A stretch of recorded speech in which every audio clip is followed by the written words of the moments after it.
Welcome to Expat Hoops. This is episode 93, and today we welcome Rocky Kreuser.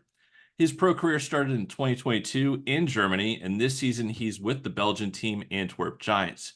He joins us from Antwerp today to talk about his experiences in his career overseas.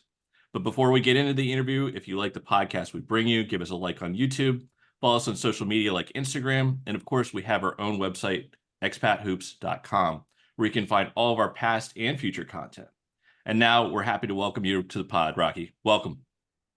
Yeah, thank you so much for having me on. I'm excited to chat a little bit. Yeah, so you are a graduate of North Dakota State University, 2022. Got started, as I said off the top, in Nürnberg, Germany, in their second-tier league. But going back into college, when did it become sort of like one of those things that you actually thought, you know what, I can do this professionally, and that you were aware of the overseas game? What did that look like to you? Well, it wasn't the first kind of thing that happened. I got a DM on Twitter. I think it was at the end of my sophomore year. It wasn't a crazy great year for me, but I got a DM from an agent, and I didn't know what was going on. I had never dealt with this before, so I walked up to my coach and was like, "Hey, look at this. I don't want to get in trouble if I respond, with all the rules in college and everything." He basically said, like, you can respond, say thank you, and just take this as, like, you're good enough to play. Like, keep working and you can go play somewhere. So that was like the first moment where I kind of realized, like, oh, if I keep grinding, keep working, I can make something out of this. And then it was probably my first senior year. I say first senior because I took that COVID year. But yeah, when I was playing pretty well, our team was doing well. I just kind of a flip switched in my head.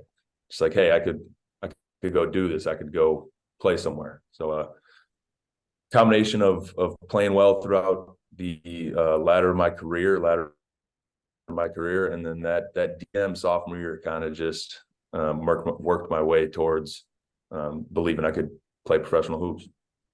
Between sophomore year and the ultimate senior year, because you wind up going to the Portsmouth Invitational Tournament, which is a pretty big achievement, really.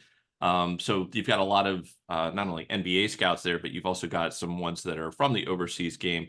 So clearly, after you're done with your college career entirely, there's going to be this transition where it's just like, okay, you can do this professionally. What did that actually look like in your as you called it, after your second senior season? Yeah, so my last senior year, they started to implement the NIL rules. So I was in conversations with my current agent right now, and I was in conversations with him during my second senior year, and he was going to be my NIL agent. So he wasn't representing me for any professional basketball, but he was going to try to give me some endorsement deals that I could go work with and things like that. And that just built our connection. Kudos to him. It was a really smart play, get his foot in the door with the whole marketing agent thing. And then that kind of just evolved into him being my basketball agent. So after that, I finished my career, I went and played in a 3-on-3 tournament at the Final Four. And then a couple weeks after that, went to Portsmouth. And that whole time I'm working out and trying to stay in shape and, hone some skills for the scouts that I know are going to be there. And then, Portsmouth came around, was playing pretty well. And I dislocated my shoulder in the second quarter of the game. Popped out, took a step, and it popped right back in, got subbed out. First time that's ever happened to me before with a dislocated shoulder or anything like that. So I got subbed out, talked to the training staff, was able to do push-ups and everything like that, felt fine. The competitor in me wanted to go back out there and, play hard, perform in front of the scouts, be tough, go out there and play. So I did, went back out there, same thing happened, was reaching up for an offensive rebound and it got knocked back and it popped out again. So and this time it stayed out for about 5 minutes. Went over to the athletic trainer, and they were trying to pop it back in. And at that point, I knew it was I'm done here. So I played about 15 minutes in the first game of Portsmouth, and then that was it. Just stood on the sidelines, cheered on my teammates. Hope they did well, and then flew back home, back to Minnesota, and had to go get an MRI, get my shoulder all checked out. I ended up getting surgery on May 3rd of that year. And then it was just rehab, and basically just put the ball in my agent's court saying like, hey, I can't do too much now. And he was great reaching out to teams and everything. It's tough for rookies in general. A lot of high level teams don't want to take a risk on a rookie coming out. And then you add into the fact that they're coming off a major surgery. It's going to make it tough to find a spot where you're a good fit. And so kudos to my agent for getting me a spot that I really enjoyed. But yeah, that whole process of Portsmouth to going to Nürnberg was basically just rehabbing my shoulder and trying to stay in shape as much as I could before I went overseas for the first time. Yeah, nothing like starting out as a professional that you have a degree of difficulty to your start. So that certainly was odds are kind of up against it, as you laid out so well. But do you know about what your agent was going through in terms of like specific stops? Obviously, marketing somebody that has an injured shoulder is, the recovery. But what was that conversation like in terms of, did he say, okay, this is where I'm thinking we can find a spot for you before actually committing to Nuremberg? Yeah, I mean, like you said, I started my career in the second division in Germany, and we were hoping that, playing in Portsmouth, the career that I had in college, that we were going to end up first league Germany or a league that's at that level, a little bit higher than second league Germany. But then, stuff happens, shoulder surgery happens, and talking to my agent, and he said, your career is going to be fine. It just might take an extra year, 2 years to get to where we want to go. Instead of, starting from up here, we might have to work up back to where we wanted to start. So, yeah, it was a lot of conversations had, making sure just mentally I was going to be fine. And, yeah, it was a long process, but it ended up working out for sure. Well, and it's funny too that anybody that's a repeat listener of ours may know this in terms of working your way up in the levels. But if anybody's joining us for the first time, one thing that's kind of interesting is when we go through it and when we say something about, second year or second tier Germany, that may not sound as promising. But there's other leagues that are probably first tier in other countries that are kind of like ones that you can work up on the levels. And Germany actually, for second tier, is a good spot to be in because your pay is, regulated by the government, everything, whereas some of the first division countries may not be. Plus, also, you're talking about the level of play. It may not necessarily be, first level, of course, but it's a good spot to showcase yourself. And in some of these countries where they do have these higher level leagues, that it's going to be hard to ignore you when you're in the same country or something like that. So interesting, to start off in a second division in Germany. Still a good league, don't get me wrong. But that's sort of one of the things if you're working your way up on the levels, as you're saying, and obviously now that you're standing in Belgium, you're clearly working your way up. But getting to Nuremberg, you actually get there. You sign the deal, make your way overseas. Take us through what that experience is like. We talked a little bit off the pod that except for a couple tournaments in college, you didn't really go outside the country, let alone have to live there for a long period of time. Take us through what that adaptation was like. It's in some ways it's similar to going to college for the first time, moving away from home and being away. And in other ways it's completely different. You're all the way across the world, time difference, like everything. So obviously I was very excited to start my professional career, to be able to call myself a professional basketball player. And I was nervous as well to be able to go over there and not be 4 hours from home, not be next to my best friends or my girlfriend or anything like that. So it was definitely tough. I was super thankful, especially last year. Like my teammates, the front office, they were all great, amazing people. So they made that transition as seamless as it possibly could be of moving across the world. So they made it easier with, setting up bank accounts, getting my car, like helping me out with, what kind of gas do you put in here, and just the little differences in European life to American life. You know, in Europe, you can't turn right on a red light. I'm glad they told me that, because I would have, so it's little things like that. They were great about helping me out with. So they made it as good of a transition as it possibly could be. Yeah, and I was going to say in my day job that some of the stuff I deal with is traffic law. And so one of the things that's kind of interesting about Germany is they've put a lot of thought into that. And, for better or for worse, it may seem overly complicated, but a lot of stuff does usually seem to move a little bit better over there. But once again, if there's a lot of rules and regulations, you've got to be aware of those. So it's actually kind of funny that they took you through that. They'd be like, before you have any problems with it, this might be an issue.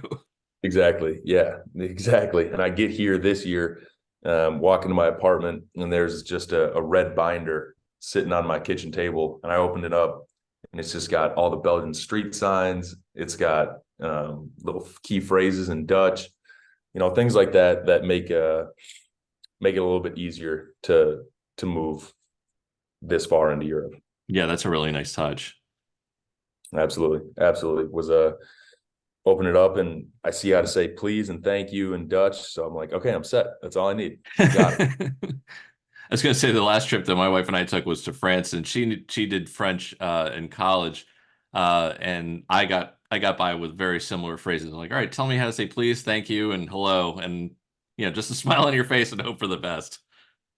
Hitting them with a thumbs up, and That's another good one. nod. Yeah, that's Unless you find yourself in a country where thumbs up doesn't mean something that you thought it did. But there again, hopefully the team takes you through that. And then hopefully they let me know. I would hope they would. Yes, exactly. But one of the things that we were talking about in terms of getting comfortable off the court in Nuremberg, you actually also had a really good season. Averaged 13.5 points, 5.5 rebounds, playing in that second tier league. Take us through kind of what it's like playing in the second tier league in Germany. What the play style is like versus what you were used to in college, because that's obviously going to be a transition potentially too. Yeah. Coming over here, I thought, played college basketball for 5 years. I know everything there is to know about basketball, just out of my mind. I come over here, and they play by FIBA rules, which are just little differences and things like that. Ball, I remember one of the first games, I shot a free throw, and the ball was bouncing on the rim about to go in, and someone jumps up and smacks it out. I'm freaking out. Like, what's going on here? And yeah, that's completely legal. It's completely legal in FIBA ball. The game itself in Europe is pretty physical. I mean, in college, it's physical in certain ways, but in Europe, there's a lot more grabbing and clutching that you're allowed to get away with. I think in America, they're really big on freedom of movement for the offense. And in Europe, they make it a lot more difficult to move freely. And that's part of their game plan. A lot of the coaches have, is to make sure it's difficult so they can't just come off pin down screens and razor cuts and things like that. Other than that, there weren't too many differences. Like the level of physicality and grabbing and clutching definitely had to get used to, as well as some of the travel rules, I think, is difficult. And that's what I was told last year, especially, was, rookies coming over from America are going to have a travel game, 2 travels a game, just from they're used to being able to rip one way. And in Europe, you have to do it a different way. And so you take all those reps in college of doing it one certain way, and then you have to completely change that footwork in the matter of a couple of weeks. And it's impossible. So throughout the season, kept on getting better. And then, to this day, still working on it. But other than that, just, the level of play was pretty similar to college, I would say. Obviously some teams are better than others, but just the physicality, and then a couple of those travel footwork rules were the biggest differences. So that's another question I'll ask you is we're talking about, some of the stuff in terms of whether there's traffic rules or say how to say hello and thank you and things like that. Was there anything in terms of, okay, these are the common rules that are slightly different? Or was that a conversation, or was that essentially, well, you're a professional now, you're supposed to know what the FIBA rules are? Yeah, it was a ton of conversations I had with teammates who were older. My old captain, I mean, he'd been playing in that league since he was 18 years old. So he was a guy I would go to ask about footwork and ask about this rule versus this rule, and if I can do this, or why is he allowed to do that situation. And he was great, giving me all that information I was asking for. But yeah, as a professional, you are pretty much in charge of learning yourself. You have to go out of your way to pick these things up. But there is a lot of things that you do kind of just have to figure out on the court. And that's where the practices come in, 6 days a week, playing 5-on-5, figuring stuff out. Because even if you do read it in a rule book, it might not, translate in your brain to your feet on the court. Yeah, absolutely. One of the things that before we move on to your next spot, so having now lived and played in Germany for a season, what was that like in terms of your takeaways from living in Germany for that season?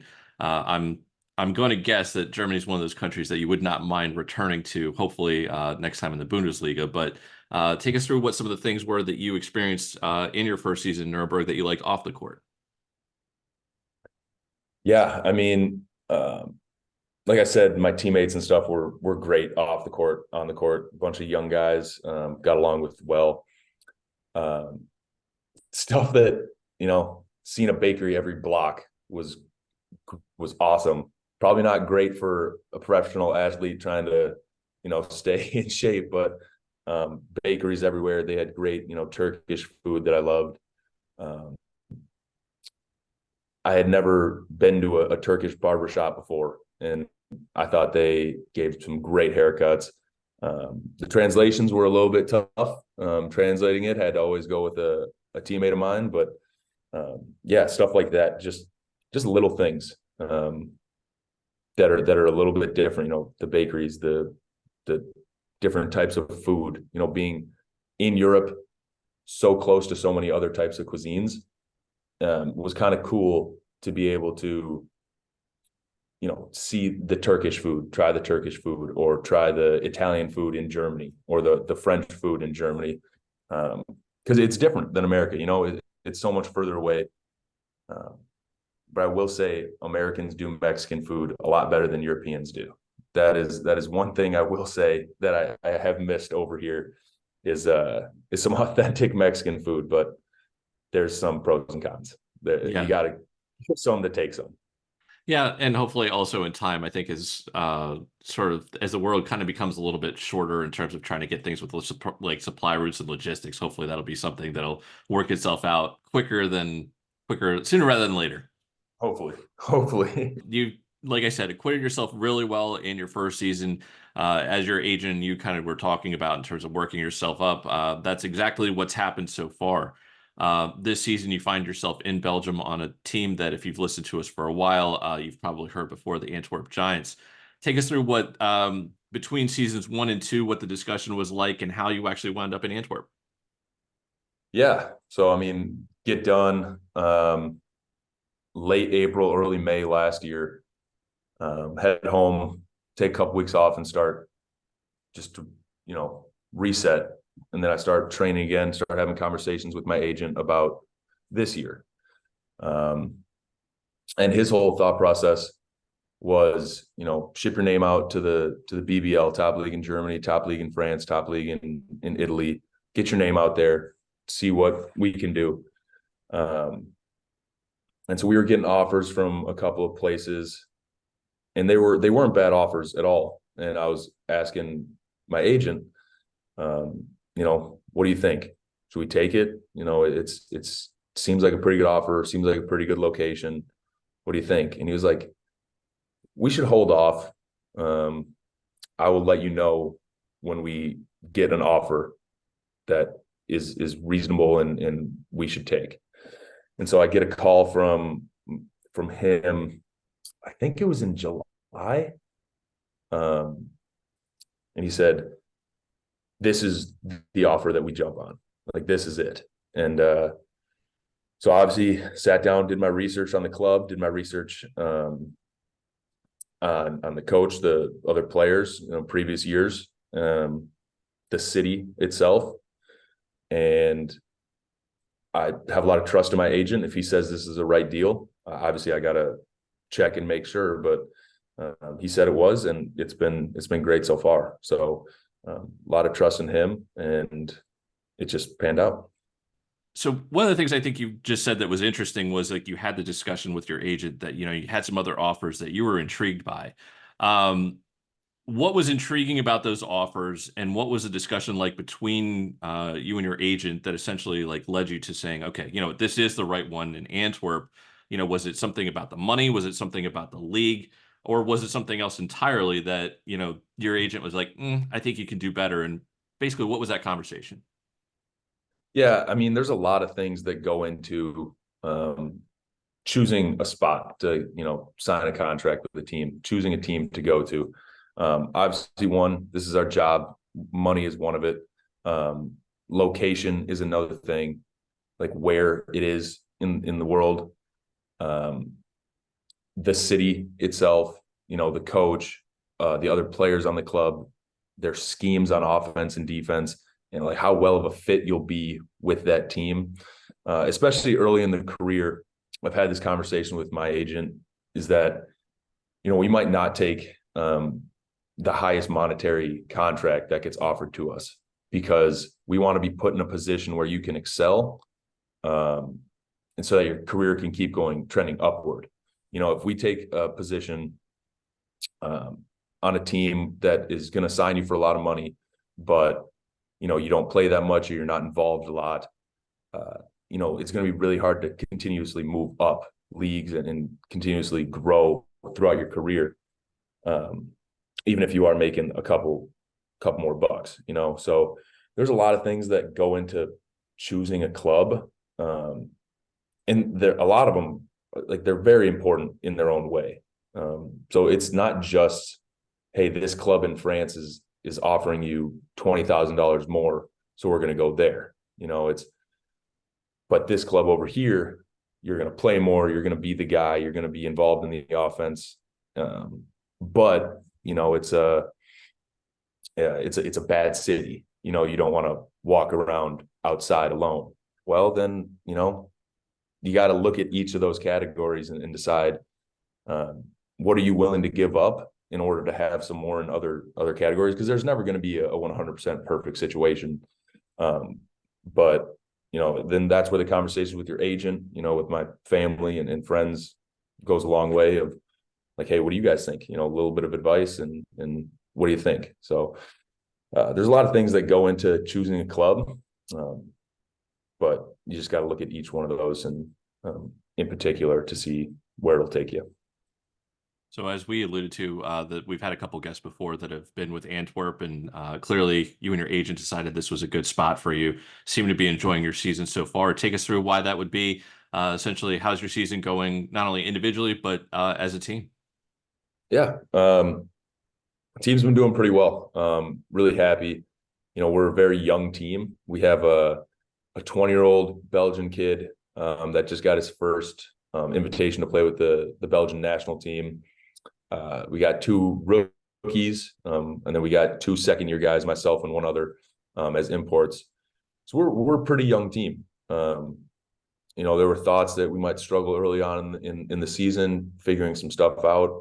And I'm really happy that our team has been gelling so well, been meshing so well, even from the beginning. So I think we are second or third right now in the league, which is pretty good.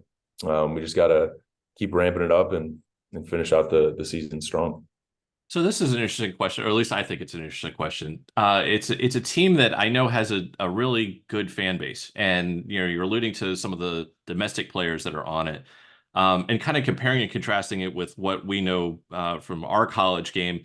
Is it interesting, or are you aware of essentially that when you sign with some of these teams like Antwerp, that has a large following? That you're being discussed as kind of like the way I liken it to is like when you're a fan of a college team and you hear about somebody that's a recruit that's interested in your school. Um, is it interesting to kind of see yourself talked about as, all right, we've got our core of people and we're bringing in this import, for a Belgian team, and you happen to be that import? Yeah, I mean it's pretty cool to like come over here and be welcomed. It's both last year and this year they've been great about, especially like the fan clubs have really welcomed us imports in as like part of the family. I guess I've never really thought about it as being like them having a core group of guys and then we're just bringing in a couple more.